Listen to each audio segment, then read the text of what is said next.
Welcome to the Bookers Alliance podcast, where we hold the pencil and the pencil is power.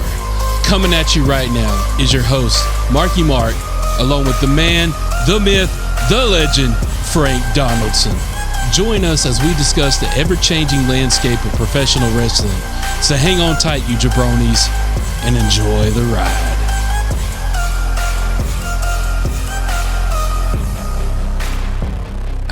Welcome in, everybody. Thank you for joining today's episode of the Bookers Alliance podcast. We got a great one coming for you today. We got some awesome things happening in a pipe. So come on in, sit yourself down ringside, get your popcorn, get your whiskey, get whatever you need, because today's episode is a barn burner, ain't it, Frank? Oh, yeah, we're coming with it now. We're on the road to WrestleMania. We're busy. A whole lot of stuff's happening in the world of wrestling, and apparently a whole lot of stuff's happening outside the world of wrestling. Yeah. Let's discuss. Well, let's discuss that first thing, because it seems like there are some members of the wrestling community that have some beef with the Bookers Alliance, and we need to get this straight. So let's talk about that for a minute. I mean, what else is there to say? You know, you come after me, you know, I'm coming with both barrels. You know, I don't shortchange anybody. You know, like I said, I'm right here. I'm always right here. I'm on your radios every Friday morning. I'm on your cell phones whenever you want to download the episode. I'm in here recording once a week, every week. We don't miss a week. Yep, and let me put this in your ear too. So if you don't know what you're talking about, old Frank here had a call out, it seems, and we had to respond as the Bookers Alliance podcast. You know, I got my boys back, so had to respond. And if you don't know what we're talking about, go out on our social media platform. You should see the video out there. Yeah, we posted it on social media, the Bookers Alliance, on Facebook, Instagram. Videos out there. You know, if we need to bring in the other video, so you know, I don't want you guys to think this is a one-sided deal. I can do that. You know, we bring in the other video, and you know, we might just have to have a little conversation here with old awful Michael Alfred out there. There's a shout out. I ain't scared. I name drop. Yeah, and hey, look, this is a two-way street here. We can take a call in. So if you want to call in while we're doing our podcast, go ahead and get your call in there, sir. We would welcome you to be on our show. Yeah, because I know you're gonna call in. I know you ain't coming to the ring now. You're not. Whose house? Swerve's house. Frank's house. I know you ain't trying to come up in here. Yeah, you don't want to do that face-to-face recording. You already know how that'll go down, but. I mean, you know, we'll get in touch with we can work something out here. There's money to be made. There you go. All right, so let's get into today's topic. Let's get into what we're going to talk about. What, did he just hit you up right now? Yeah, he just hit us. Yep. Oh, hell. Well, we got a format today. We ain't going to be able to do it today. So hit us up next week. Yeah. Well, then, you know, I'll give you the number. I'll give you the time. We'll get everything arranged. Okay. All right, so the topic for today, simply titled The Icon. Oh, yeah. And for that, I mean, if you don't know who that is, I'm sorry for you. But Shawn Michaels? No. Icon. No. That is the Undertaker? No. No, he's a phenom. He's the phenom. Yeah. He's the phenom. AJ Styles? No, he's the phenomenal. Phenomenal one. Oh, okay. Yeah. There's a lot of different terms. The icon is the man known as Sting. There you go. I mean, so first things first. Thank you, AEW, for giving us something to talk about you guys for. Absolutely. We've been clamoring for a while saying, give us something that we could, you know, get you guys some love on. We want to talk about some AEW stuff. So, you know, Sting's last match was this past weekend. What a spectacle. And we've got a special whiskey in memory here of Sting's retirement. Yeah, it was from when Sting was born, the Prohibition era. No, he's not that old. 1920? He's not that old. Sting's birthday. All right, today's whiskey is Old Forester 1920 Prohibition style. So if you guys don't know about this whiskey, beautiful tasting whiskey, knock you on your ass whiskey. This says what, 115 proof? Hey, so we don't play here with the Bookers Alliance. I mean, after we get done, you know, anybody who did watch the video saw my motorcycle out there, I can take this out there and degrease the engine with it. So there you go. But Old Forester 1920, thank you for your juice. We appreciate it. Some tasty stuff. Let's give a cheers here to the icon Sting. There you go. Happy retirement, sir. See you at the Hall of Fame. Delicious Old Forester. All right. So let's talk about the icon. Let's talk about what went down. This was his retirement match. Was it? Yeah. We've heard that so many times. Terry Funk had at least 7 of these. So Was it wasn't the retirement tour. This was the retirement match. And I do believe he's done. I think he's done. Yeah. I think just listening to the man talk about, he don't want to be a shell of himself out there. He still wants to, be able to move around, but he wanted to be able to do this while he still could do some things. Like he said, take some risks. He's always been a risk taker.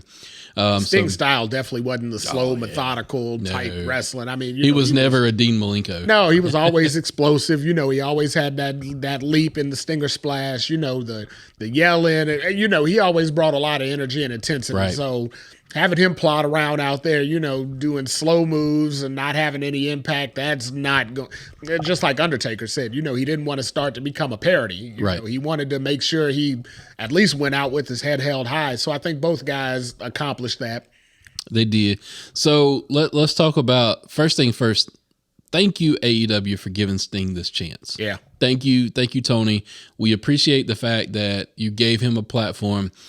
Number one, let him be himself. Yep.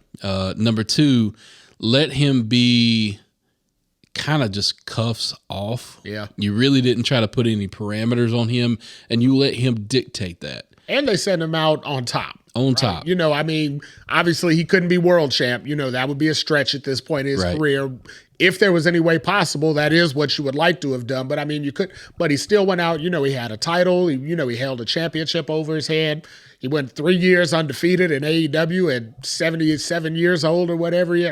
That's, let's be honest, that's poor booking. But it is what it is. Apparently Sting didn't want to go. Sting wanted to lose, they said, but at the end of the day, powers that be are going to dictate what they want. And they didn't want him to lose. So, and there's a lot of people that support that. There's a lot of people that never wanted the Undertaker streak broken. So Sting kind of had his own streak. I'm one of those. I didn't want the Taker streak to be broken. Right. But if 2 guys had to do it, they picked the 2 tippy toppest guys possible. So, it's not disrespectful to that it happened, but if it had to happen, I don't think anybody would have shed any tears about him going undefeated at WrestleMania at retirement. Right. So let's talk about Sting in the beginnings of his career. Taking it all the way back, of course, he was a tag team specialist with what was, I guess he wasn't really Ultimate Warrior. What was his name back then? Did he go by himself? Oh, he was Rock back then. Rock? No, not The Rock, just Rock. Just Rock. Yeah, he was Rock, and Sting was like Blade, or they had some weird ass names back then. But that was the early '80s. Everybody had weird. Venice Beach, California. There you go. Him and Hulk Hogan.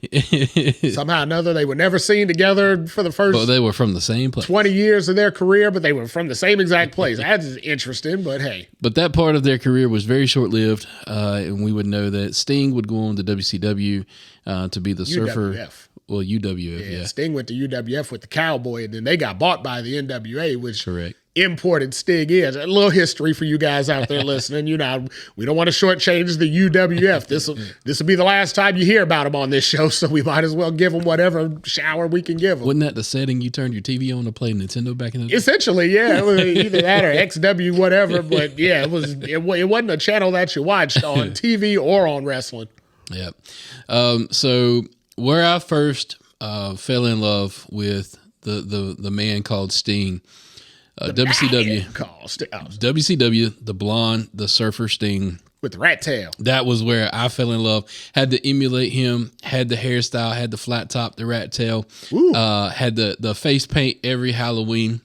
Dude, you were ready to go. I was a little. Did you have the rhinestone flashy jacket? Didn't have that. Damn. Didn't have the that rhinestone flashy jacket. Hell, in my mind, I had it though. You'd have been stung if you'd have had that, son. But obviously, the first time that I saw him come up the ranks, there was so much charisma, and thinking back, those as a tag team, the Blade Runners, everything that I fell in love with Sting for, I fell in love with the Ultimate Warrior for the same way. They really paralleled the early part of their career. I mean, you think about it, Sting became, of note in NWA in 88. Mm-hmm. Ultimate Warrior became of note in WWF in 88. I mean, they just kind of went up the ranks equally.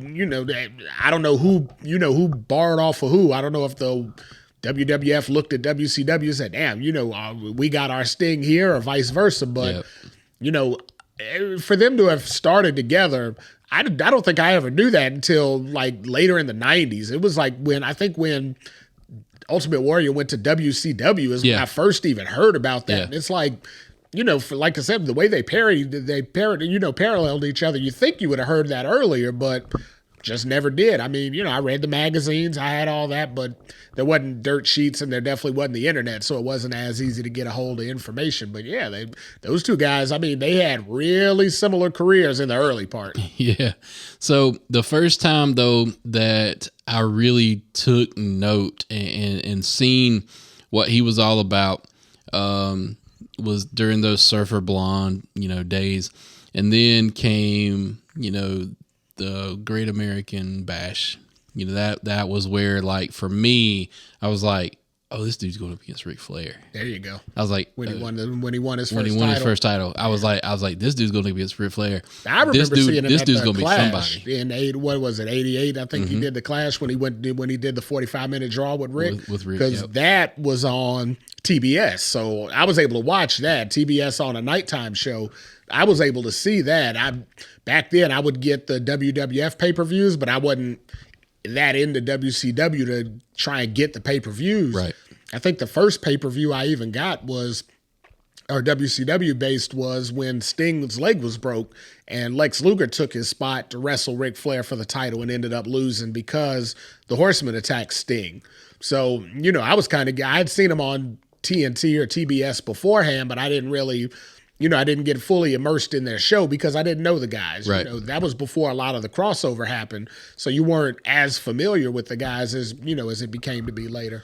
The difference, though, quickly became apparent, though, in Warrior versus, in Sting, because Warrior would cut promos. You didn't know what he was talking about. Yeah. He was out in the ether somewhere. Oh, yeah. Sting's in parts unknown, literally and figuratively. Sting's promos were pretty much down to earth, very charismatic, but also very relatable. Yeah. Like you could tell, like it was always trying to dominate the bad guy or trying to stick up for his friends. I think that's an indicator of the times. I mean, Right. that was Ultimate Warrior was essentially WWF in a bucket. He was a big out of this world character, said out of this world things. He was colorful, he was bright, and the kids all loved him. Sting had the same look type, but he was a wrestler. Yep. At the end of the day, you knew he was a wrestler, and that's kind of how WCW NWA was back then. You knew those guys were wrestlers, to whereas the WWF guys were characters. Yep, and towards the end of the Surfer stage, the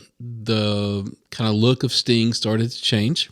Yeah. He dropped the bleach blonde hair for the brown hair. So he grew up.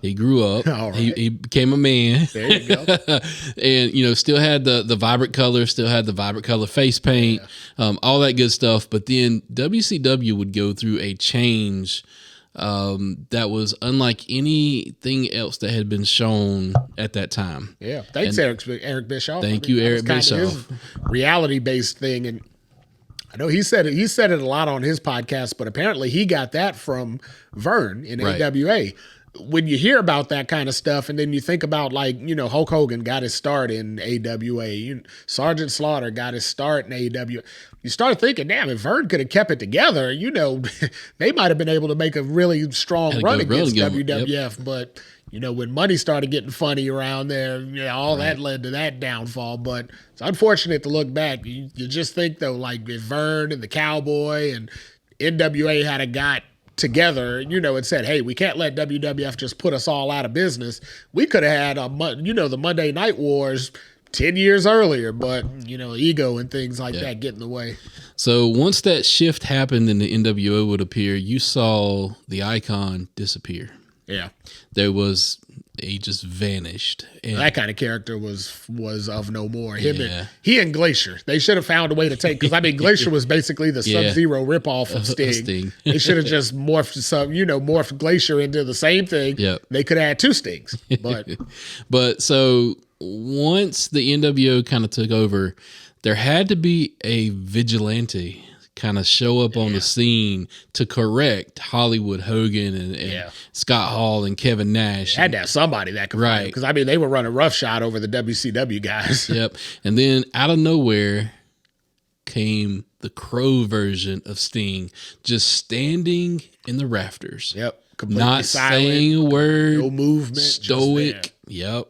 And then you wondered, like, well, who is that even the same dude? Like, like you kind of wondered for a minute, and everybody they're billing him, that's Sting, and you're like, that's not the Sting I grew up on. I knew that. Who is that? Right. That's not my Sting. Right. And so once you saw him in those rafters, you were like, okay, I don't know who this is. And more importantly, he's wearing the colors of NWO. Yeah, he was all decked out in black and white. So like, it was kind of interesting to see. It's like, which side are you on here, man? And then, of course, we would quickly find out whose side he was on as he rappelled from the rafters with the baseball bat, which might I add, awesome freaking look. Oh, I mean, amazing. Yeah, the whole face paint deal, the whole Crow gimmick that he had going on, and then just that dark character, not speaking, but he was still explosive. So, he would come down from the rafters. Soon as he would get his harness and whatnot off, I mean, he was a house of fire out there.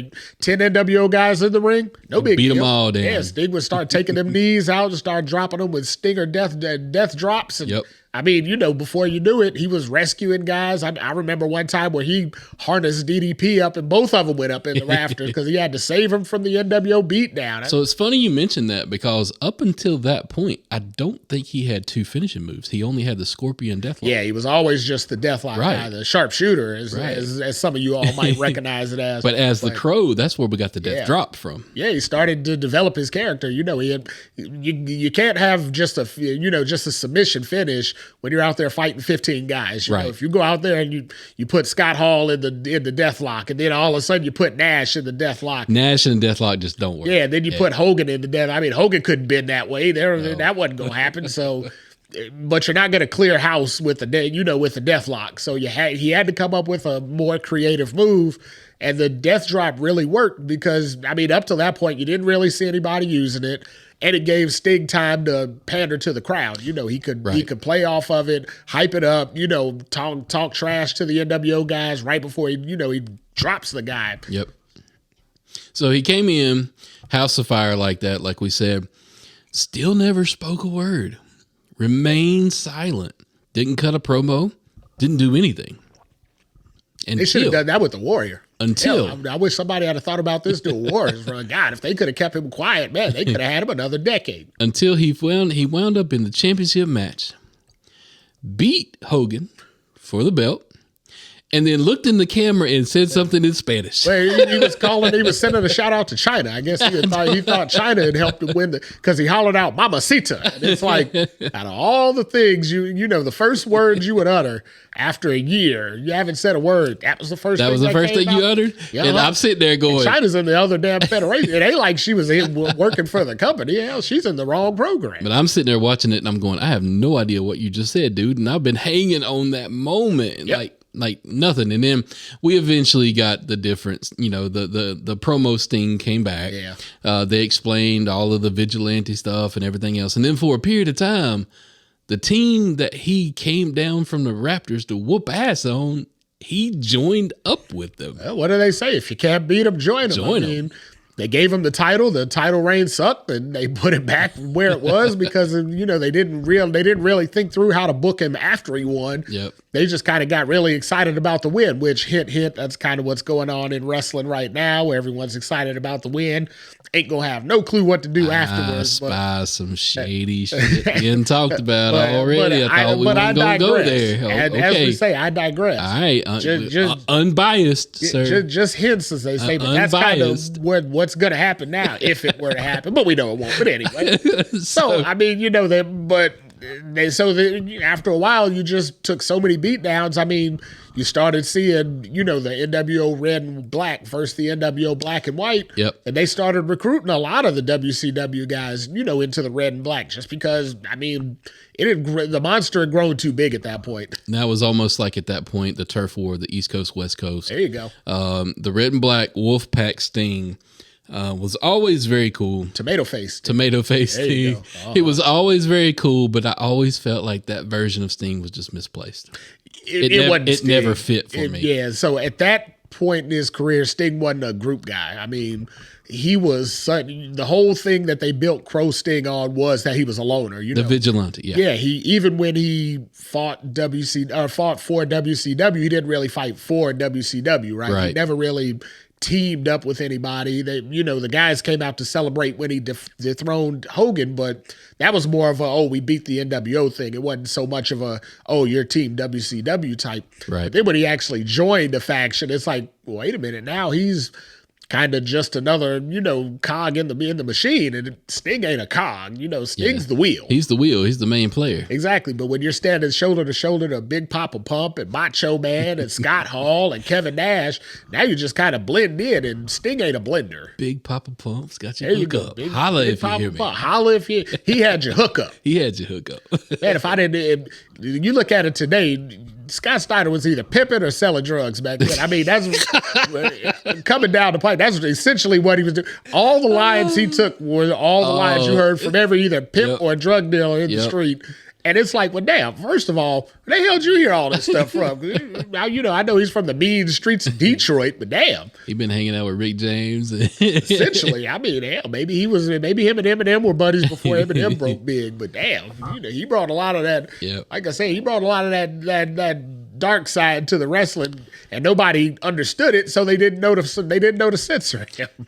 So as we all know, WCW finally came to a close on that fateful night where McMahon bought out WCW, but in turn we know that really was Shane McMahon.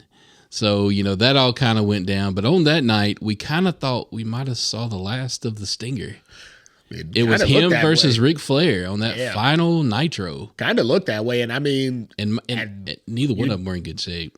No, not for that match. Ooh. I mean, Sting, unfortunately, just hadn't been used for months. And I mean, Rick was pretty much, he thought it was over. Rick was already counting his sheep out there. He thought it was a wrap. So, you call him in and say, hey, we want to close Nitro with, our guys. I get it, but ugh. Yeah, it was rough. It was rough to watch. So we thought we might have seen Sting kind of fade away from the pro wrestling scene. And then out of nowhere, he shows up in TNA. Yeah, well, that was a shock. That was a real shock. At that point, I really figured at some point he would just go to WWF and, whatever would happen would happen. But I mean, Sting took that hard stance against. He's like, everybody else that went didn't get treated with the love and respect that he would have wanted for himself. So he just said, hey, it's not going to happen now. And unfortunately, he was supposed to come in. Yep. I think I told you the story about he was supposed to wrestle The Undertaker the year that DDP wrestled Taker. Right. And DDP was just like that substitute of, oh, hell, we done backed ourselves into a pretty bad corner. We got to do something. We got to pivot to figure it out because they couldn't get Sting. But, I mean, good Lord, could you imagine 2002, 2003 Sting versus Undertaker at that point? That's what us as fans deserved. Knowing what we know now and knowing how it all shook out, that would have been the only time that should have happened. Oh, yeah. Because knowing how... That would have been ideal. Knowing how Sting's career went and then knowing how Taker's health deteriorated there towards the end, yeah, that should have been when it happened. Yeah. But him and Sting and TNA, that was a renaissance of the Stinger. I mean, that was the Crow Sting mixed with the charisma of the Surfer Sting. Yeah. Well, that was where he was actually able to do his thing, right. Instead of here's what we need you to do is what he, where he was at in WCW. They kind of needed him to be the face of the company. They needed him to be that baby face. They needed him to do so many things. But in TNA, I mean, they just needed him. So it really didn't matter what he did there. They just needed his name on the marquee to try and sell some tickets. So you saw the face paint change when he was in TNA. You saw the black and white, but the red accents kind of came into the face paint. So that kind of bled the Wolfpack versus the NWO colors together. You saw all of that, but then you also saw Sting in a unique group called the Main Event Mafia. Oh, yeah. Some of my favorite Sting activity of all time, just because, I mean, it was a mishmash of talents. You had some WWE guys in there with Kurt Angle. You had some pure WCW guys with Sting. Then you had, Kevin Nash, Booker T, and Scott Steiner, who kind of had been to both. So, I mean, you were getting a mishmash of everything. But to that point, that was the first time you really saw a bona fide WCW guy in Sting paired up with a bona fide WWE guy in Kurt Angle. That was as good as we were getting at that point in time because we weren't getting Sting no other way in WWE, so we had to take what you could get. But it was funny to watch the dynamic in that group because you saw the dynamic of the group was just hell-bent on running roughshod and taking control. Yep. And Sting was still trying to be the moral compass. Yeah, he was still wanting. I mean, Sting's the epitome of babyface wrestler, right? Correct. There ain't much he can do. He is kind of some of the blueprint of Cody. Yeah, the baby face, the always consummate, the point of kind of like the point of truth, so to speak. But Cody had his run as a heel. Correct. I don't think Sting could have. Sting's more like Ricky the Dragon Steamboat, where he just couldn't have been the closest a heel. he came. Believable. The closest he came to being a heel was when you didn't know if he was NWO or not. And even that, he came out as the penultimate babyface, right? And it was the same thing in the Mafia. I mean, Kurt was kind of the boss, but Sting was that older, wiser, grizzled veteran that, just kind of oversaw what he let his young foot soldier go out there and do. And if he went too far, it was Sting's job to kind of rein him back in. So you always knew that dynamic was going to be, happening one way or the other. You knew those two were going to inevitably come to blows. But just seeing how they got there that was entertaining stuff. That was good TV.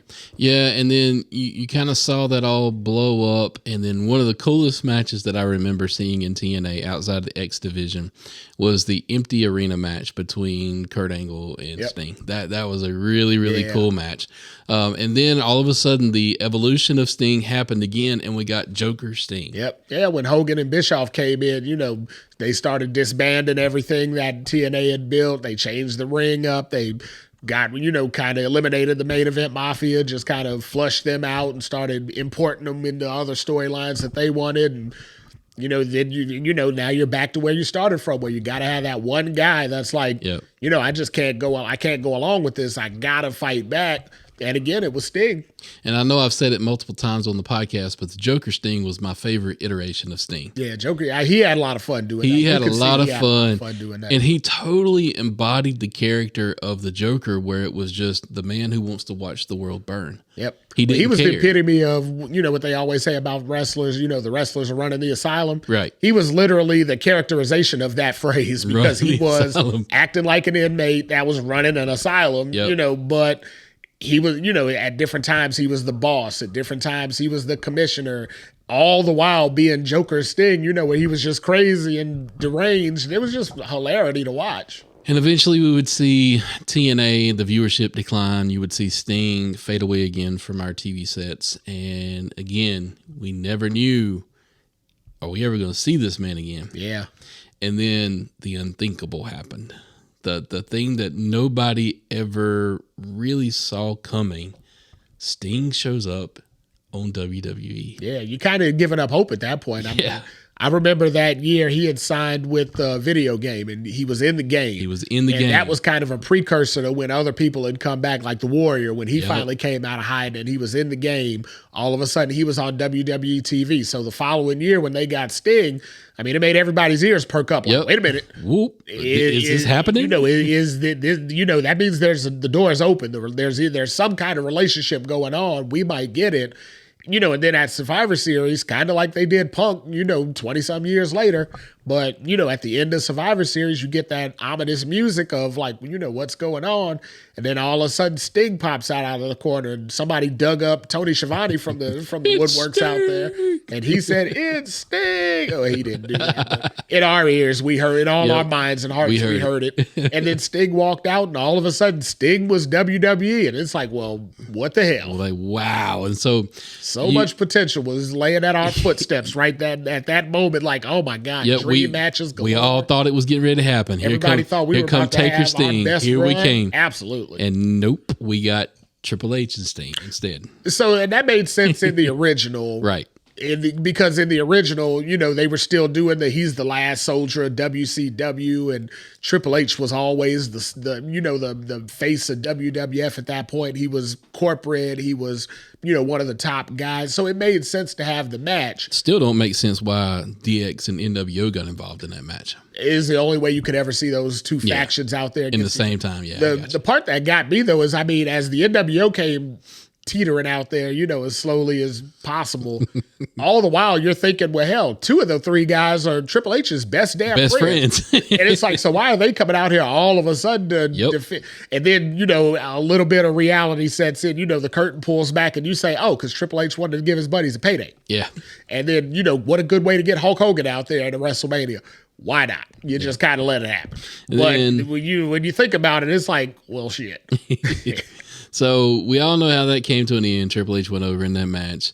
I don't know if everybody knows why, though. Have we talked about the why behind that? I don't think so. So, yeah, the why behind that. Now, Triple H has said it out, outward. Sting said it. He agreed to it, too. Now, he didn't agree to how it went down, but he agreed to the reasoning. The whole reasoning was they had gotten Ronda Rousey and, in the promotion. I don't know if you remember a little later on at that same WrestleMania, Rock and Ronda did some business with Triple H and Stephanie. Well, going into that weekend, apparently Sting was supposed to go over, right? The right thing was supposed to happen. Sting would win his debut, what turned out to be his only WrestleMania match. Right. But then when the whole Rock and Ronda thing came up, they started looking like, okay, we've only, Sting's only going to give us so much at this stage of his career. But hell, we got Ronda Rousey, who's one of the biggest stars on the planet, paired up with The Rock, who was legitimately one of the biggest stars on the planet. Right. We got to get that rub on TV. So it came down that they didn't want Triple H to lose and then 2 hours later come out to do that piece of business because, so what? Yeah. He already got his butt kicked, an hour ago. I don't want to see this guy again. He just lost. But if he goes over now, now he's elevated. Now he's back on Rock's level. And they had the plan to go into the next year's WrestleMania and do the tag match. All of that could have been avoided by just match lineup. All that could have been avoided not having Sting wrestle damn Triple H. I don't completely remember who Undertaker wrestled that year, but I believe it was Bray Wyatt. It seems like that could have waited a little bit longer and you could have had Undertaker and Sting right then and there. Could have been a 3-way match. I'd have been fine with that. Yeah, you could have had the three supernatural characters all in one match. That would have made for great TV, and it actually could have helped Sting because it would have, covered any shortcomings he may have had. Same with Undertaker. At that point in Taker's career, he wasn't no spring chicken. No, he was down to doing one Mania a year. Yeah, you could have had a young guy like Bray Wyatt. Could you imagine the rub if he was standing on the poster in between Sting and Taker? Oh, yeah. And then you could have seen how that worked out. You could have worked Sting Taker later on in the year. Possibly Sting wouldn't have wrestled Seth Rollins and got injured. A whole lot of things, snowballed out of that one match. And that's where we were building to the buckle bomb from hell. The unfortunate that damn move. So anybody with face paint, you take that move. Remember Demon Finn Balor? He took it and damn laws, and he was out for a year after. So notice that move is only reserved now for just one-off occasions. Yeah, non-face paint guys. Yeah. So if you got face paint, don't take that damn buckle bomb. Don't do it. I'm telling you. I admire Sting for taking the high road on that, because he was like, look, that was inevitable. That was going to happen anyway. Yeah. He said it wasn't a fault thing. It was just, he just the way he took the bump. And I'd heard him say, Sting said, I've taken that bump a million times. He said, I know how to take it. It was just, I didn't take it the right way, and bad shit happens. It ain't ballet.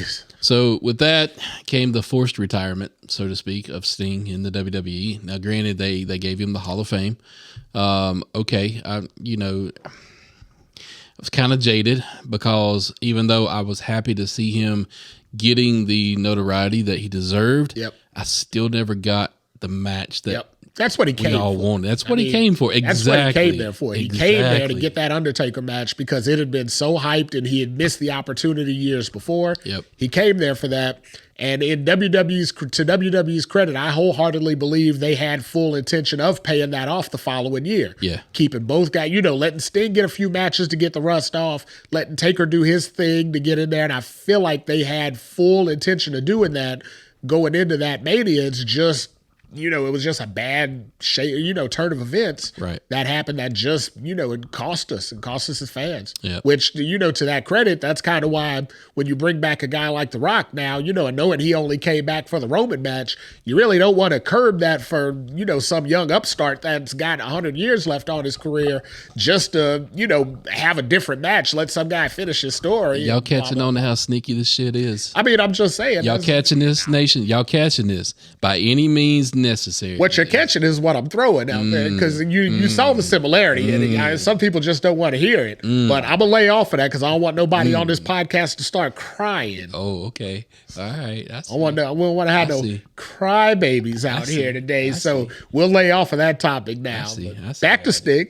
All right, so the Hall of Fame wrapped up his WWE career, and again, for the 1900th and 11th time, we thought we had seen Sting Last of Sting fade off from our TVs, and lo and behold, on a Wednesday night Dynamite of all things, titled "Winter is Coming." Yep. Well, what the hell? And this was a Dynamite that people thing? were watching, so Right. I mean, there were a lot of eyeballs on that. Next thing you know, you hear the ominous music, you see the snowfall, and all of a sudden, Sting walks out of the entrance ramp.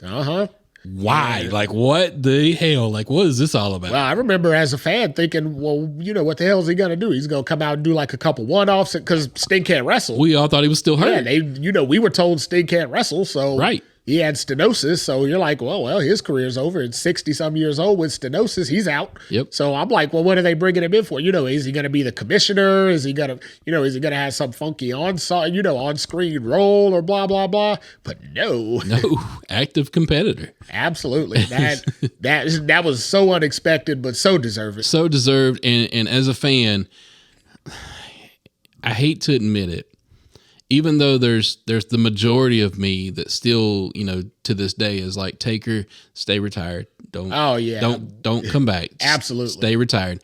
But then there's that little piece of me that will always be, please come back.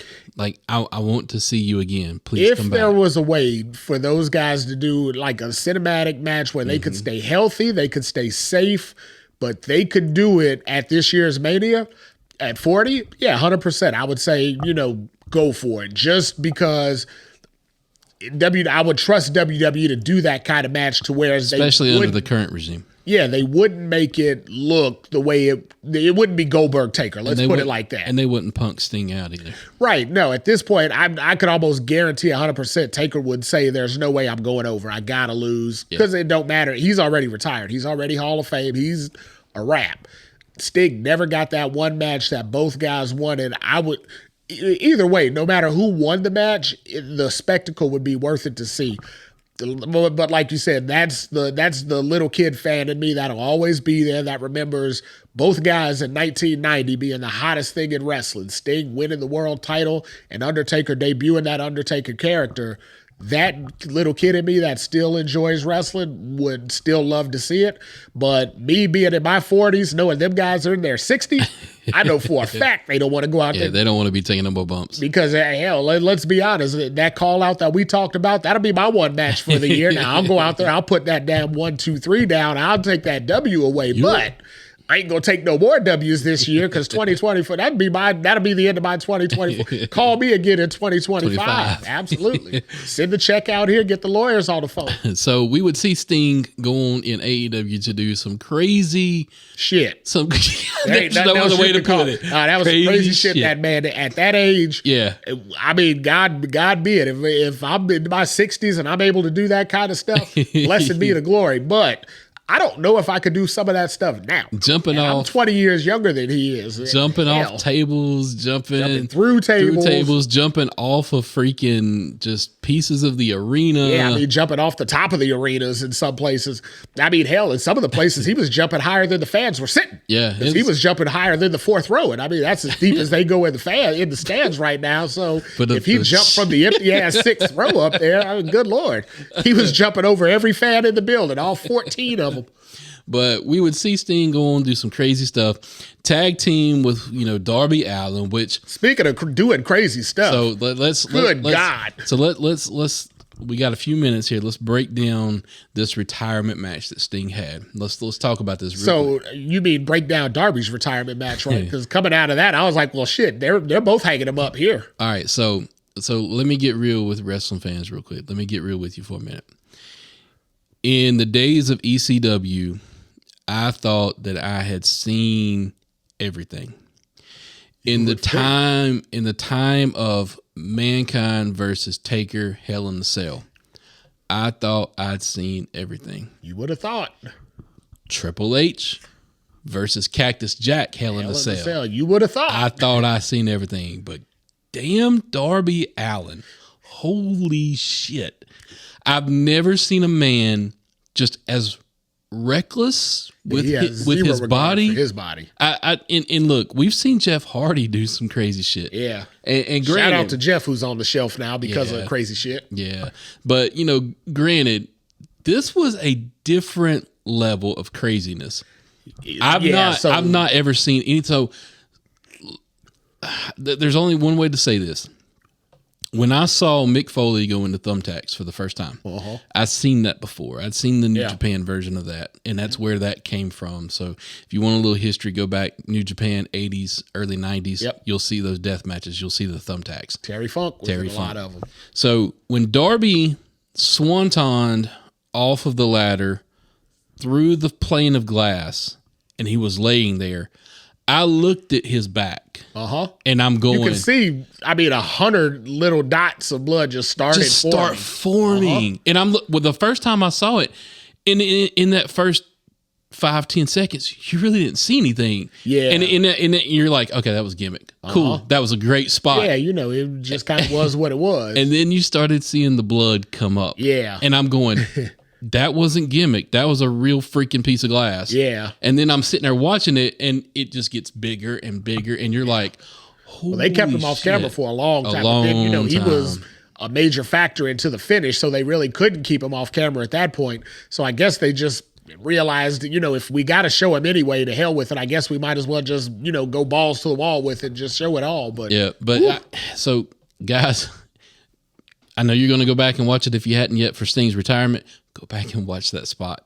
It's one of the craziest damn spots. That almost rivals Mick going off Hell in a Cell. Yeah. That kind of pars level. Well, so I think it kind of eclipses it just for the fact that, there was injury at that. Mick was hurt, but he wasn't injured coming off of the cell. That was a designed spot. Right. This was just, AEW and Darby Allin saying, you know what, F it. There was actually a plan B. I read that today. There was a plan B in case Darby couldn't get back up. So the real plan, you mean? The plan B was the fact that he could get back up. Plan A should have been immediately take him to the back, immediately start stitching him up. That should have been plan A. All right, so that's kind of our take on the man, the icon, Sting. Sting, congratulations to your career. We appreciate everything that you put out there for us fans. I gotta ask though before you wrap it. Okay. You think we'll see him at the Hall of Fame inducting Lex Luger this year? It's the timing's perfect. I think if anybody inducts Lex, it's got to be Sting. Got to be Sting. It's got to be Sting. There is nobody else. Sting said it himself on Busted Open. I think earlier today he said, maybe DDP because DDP helped Lex, recover. He's trying to get him back healthy again from some of the ailments Lex has gone through. But even Lex said, first choice would be Sting. Yeah, it's his best friend. They've been they're entwined. Best friends for 30 years. When you think of one, you think of the other. They're entwined. But that's our episode today. We appreciate everybody listening. Go out on our social media platforms and drop us a line. Let us know your thoughts about the man, the icon called Sting. What did he mean to you as a wrestling fan? Just some incredible moments that he had out there. And we appreciate, again, everything you did for the wrestling community, Sting. We appreciate it. And with that, everybody, we bid you adieu. We thank you for joining, and we bid you adieu. # we want Rocky. Wait. What the hell? Why are we, look, we're supposed to be unbiased. What the hell? We're supposed to be unbiased. What is this hashtag Rocky shit? Dude, play the What is music. this? What the hell? The show's over. I'm off the clock. I ain't getting paid for this. No, there can't be none of this. We are unbiased. We got to be right for our fans, man. You can't be bringing this hashtag Rocky shit, you trashy ass rock fan. Dude, I close the show with what I want to close the show with. I'm reaching out to my fans, my people. Hashtag we want Rocky. Hashtag fuck your story. No, hell yeah, fuck his story. How about that? Right, maybe Cody don't finish his story this year. Maybe Rock finishes his story. We're gonna have to settle this one way or the other, damn it. Well, look at this. How about this? Rock's on the board, and he told Seth he'll take his title whenever he wants, and he said, fuck Cody's story. How about it, since I'm the boss of this thing, I say, you know what? I'll fire your ass and say, fuck your story. All right, let's go. What? Today's podcast was produced by SBP. You can find our podcast on all major podcast platforms. Also, connect with us on our social media accounts. Search for The Bookers Alliance on Facebook, Instagram, YouTube, and X.